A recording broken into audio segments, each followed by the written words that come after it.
अस्सलाम वालेकुम प्यारे बच्चों, आज हम आवाज़ अल्फाज बनाएंगे। हम आवाज़ अल्फाज बनाना बहुत ज़्यादा आसान है। लफ्ज़ के आखिर में जो होता है हमने उसी को दूसरे लफ्ज़ के आखिर में भी लिखना होता है। जैसे आना, तो आप देखिए नून अलिफ ना आखिर में आ रहा है, तो जाना इसका हम आवाज़ होगा जहाँ नून अलिफ ना हम एंड पे लिख रहे हैं। लफ्ज़ है हमारे पास आज, तो इसका हम आवाज़ होगा काज। यहाँ पे भी जीम है एंड पे और काज में भी जीम है आखिर में। इसी तरह जीम अलिफ जा नून जान, तो इसका हम आवाज़ हम मीम अलिफ मा नून मान बनाएंगे। इसके अलावा आप दूसरे अल्फाज भी बना सकते हैं।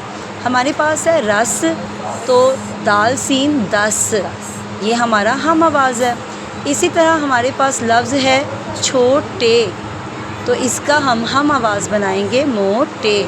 इसके अलावा आप और भी कोई लफ्ज़ बना सकते हैं। जलाई, इसका हम आवाज़ होगा बुझाई।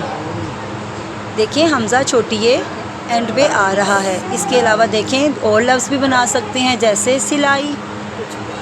फिर है हमारे पास लफ्ज़ जलाएं, तो हम इसका बनाएंगे मिलाएं। अगला लफ्ज़ है हमारे पास रात, इसका हम आवाज़ होगा बात। आब, आब का हम क्या बनाएंगे ताब। इसके अलावा और भी कोई लफ्ज़ है हम आवाज़, तो वह आप बना सकते हैं। फिर है हमारे पास बनाई। अब बनाई का हम आवाज़ क्या बनाएंगे, ये आप खुद बनाएं और मुझे कमेंट ज़रूर कीजिएगा। ये है आपका होमवर्क। तो देखिए बच्चों किस तरह हमने